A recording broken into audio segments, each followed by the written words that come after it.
My name is Alex. I'm 30 years old and I live just outside of Columbus, Ohio, in a quiet residential neighborhood.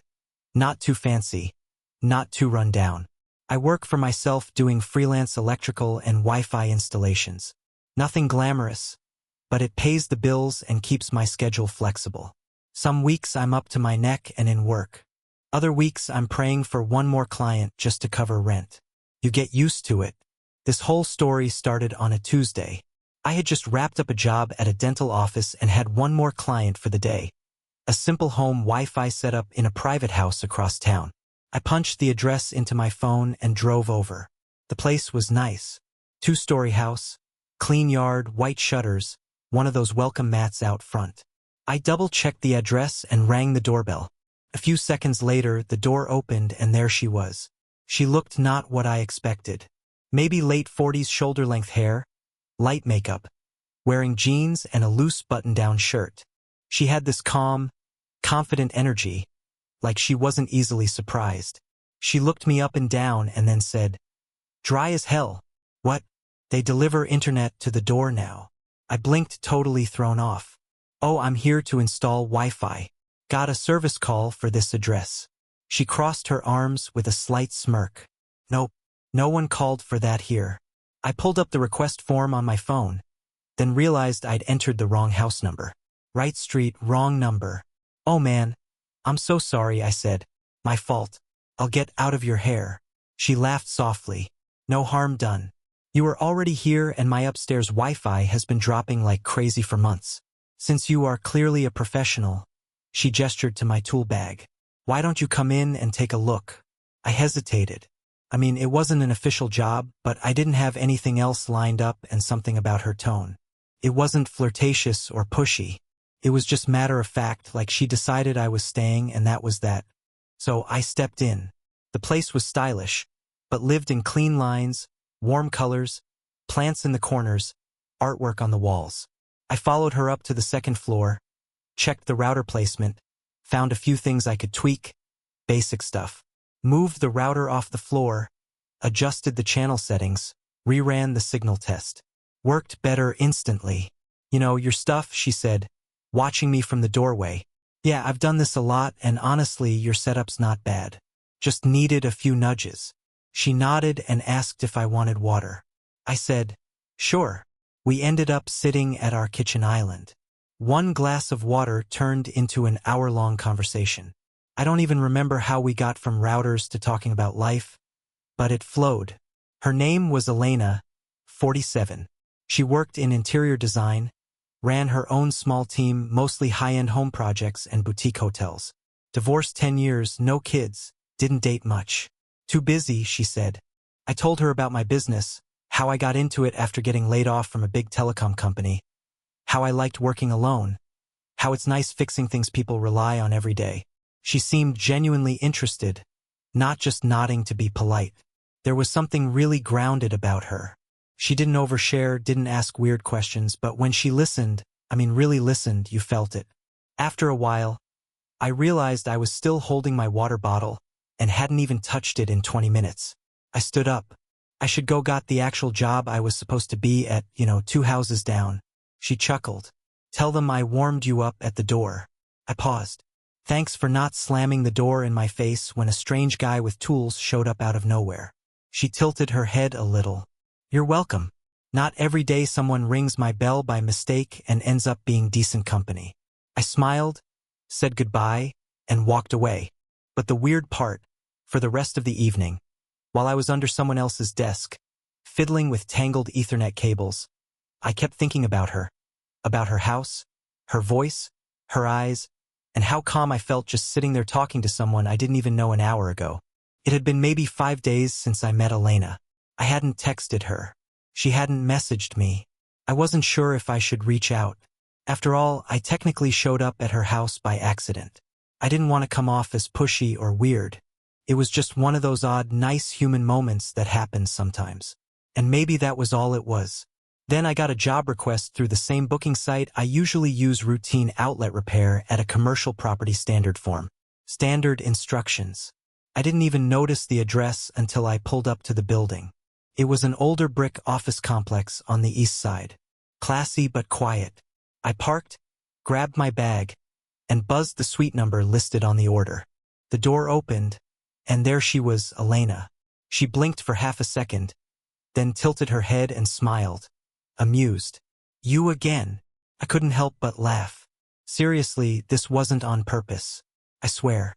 Relax, she said, stepping aside so I could walk in. If you had done this on purpose, I'd probably respect you more. Her workspace looked just like I imagined it would. Open shelves with colored swatches, portfolios, stack neatly clean desk coffee brewing in the corner. She explained the outlet by her desk hadn't been working properly, and it was driving her crazy because it kept shorting her laptop charger. I got to work, unscrewed the panel, ran a test loose wiring easy fix. Took me about 20 minutes. We didn't talk much while I worked. She typed on her laptop, took a call on her Bluetooth headset, sipped coffee. I like that some people hover. Elena didn't. She trusted me to do my job and let the silence be comfortable. When I finished, I stood up and wiped my hands. Should be good now. I tightened the leads and replaced the faceplate. Shouldn't give you any more trouble. She unplugged and plugged her charger in again. Solid blue light. You're efficient and surprisingly quiet for a man with a toolbox. Comes with experience. She closed her laptop and leaned back slightly. Want some coffee? Real stuff, not office sludge. I hesitated, then nodded. Sure, if you're offering. She poured 2 mugs, handed me one, then sat on the edge of her desk. I stayed standing. I didn't know what this was. Friendly, flirty, professional. I just knew I didn't want to ruin it by reading into things.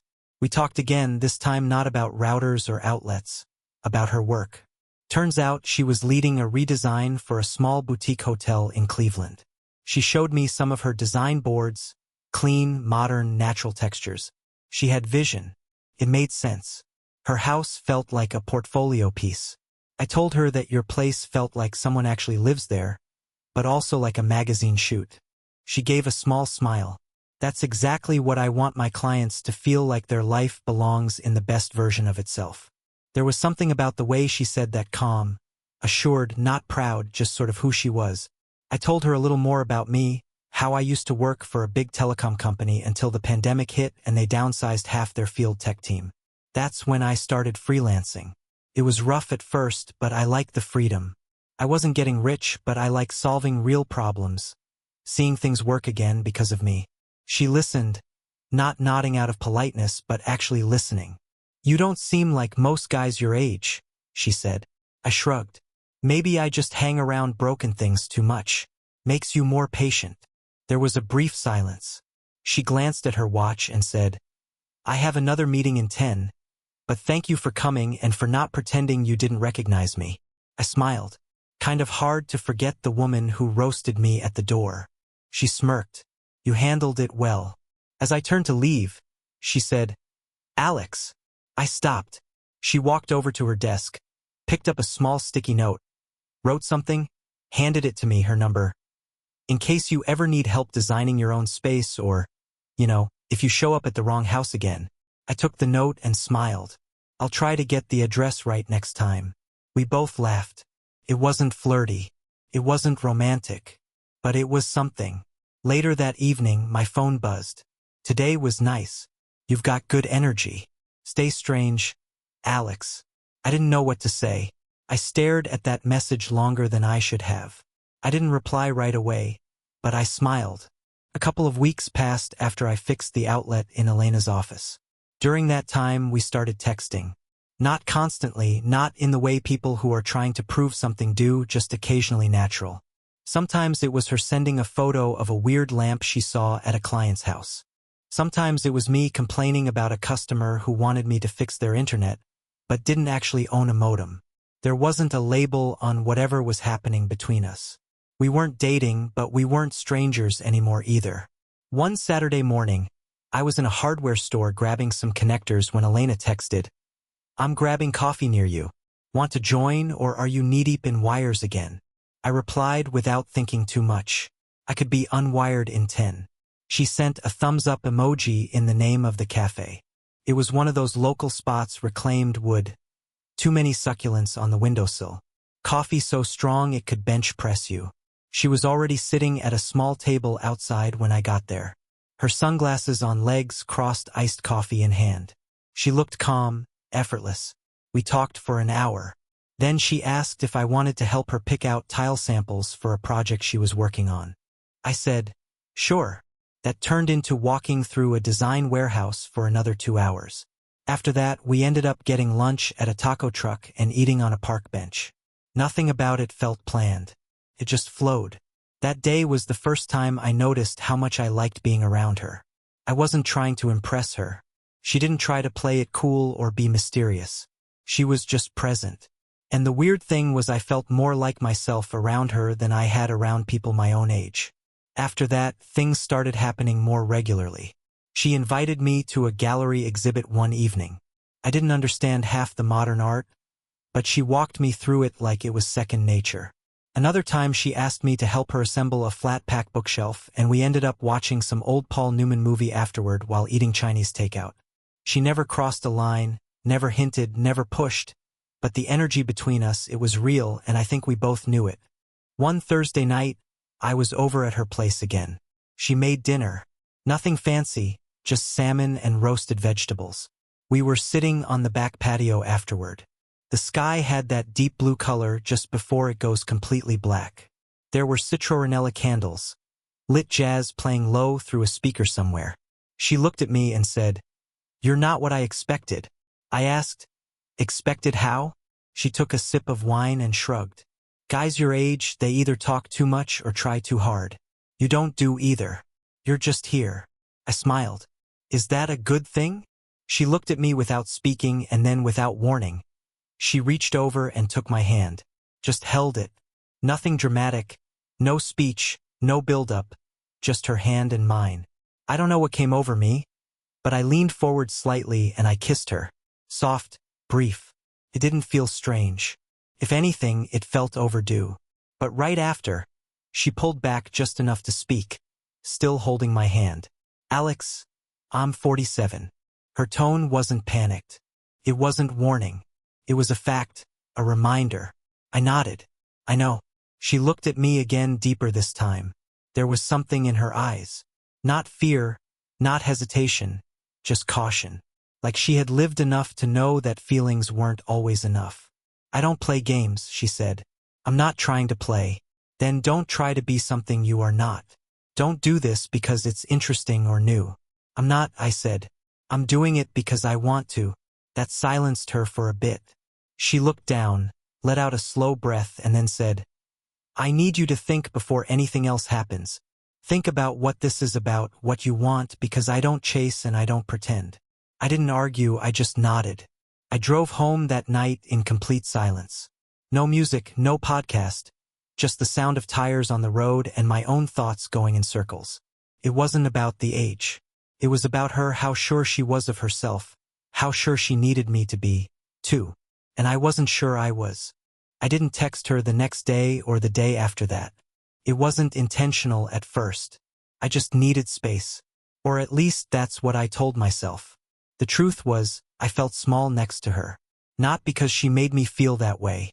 She never did, but because I kept comparing who I was to who I thought I was supposed to be if I stood next to someone like her. Elena had lived more. She'd been married, divorced, built a business from scratch, traveled, failed, recovered. She owned her house, paid her taxes early, knew the difference between real leather and synthetic just by touch. And here I was 30, still renting, still taking last-minute jobs to cover supplies, car repairs, still unsure of whether I was building something or just staying afloat. A few people I mentioned her to, friends, acquaintances, gave me that look. You know, the one. The raised eyebrow followed by a pause that always ends in some version of wait. She's how old, or worse. So is this like a phase? And I started thinking maybe they were right. Maybe it was weird. Maybe we were kidding ourselves. The third day of silence, she didn't message either. That's when it hit me, she wasn't going to chase. She'd said that clearly. She'd given me space, but not as a tactic, just because that's who she was. Self-contained, confident, independent. The fourth day, I couldn't take it anymore. I drove to her house without telling her, and it was a Thursday evening, just after 7 o'clock. The sky was cloudy, like it might rain but hadn't decided yet. I parked in front of her place and sat in the car for almost 10 minutes before finally getting out. She opened the door after the second knock. She wasn't surprised to see me, just looked at me calm as ever. "Hey," she said. "Hey," I replied. There was a beat of silence. She stepped aside to let me in. The house smelled faintly of lemon and rosemary. Something was simmering on the stove. I noticed she was barefoot, wearing soft black pants in a white tee, no makeup, hair tied back loosely. We sat in the living room. No wine this time, no music, just her and me and everything I hadn't said yet. I took a deep breath. "I don't think we're going to work." Her expression didn't change. She just waited. I continued. "We're from two different places, not just age, life, experience. You're settled. I'm still figuring things out." "Still," she said nothing. I kept going. "People wouldn't get it. My friends already don't. I'm not even sure I get it. It's like we're on completely different timelines, and I keep thinking maybe this is just something temporary. Maybe I'm fooling myself where you are. I don't know, but I don't see how this turns into something real." Elena looked down for a second as if collecting her thoughts, then looked up at me. Her voice was steady, not defensive, not hurt. "You're not wrong." That surprised me. "We are in different places," she continued. "I've had a marriage. I've had the drama, the cast, the heartbreak. I've built my life the way I wanted it, and I don't need to be rescued or completed." She leaned forward slightly. "But when we sat in my kitchen that first night, when we talked in that office, when you looked at me and kissed me on the patio, I wasn't thinking about timelines. I was just there with you because it felt good."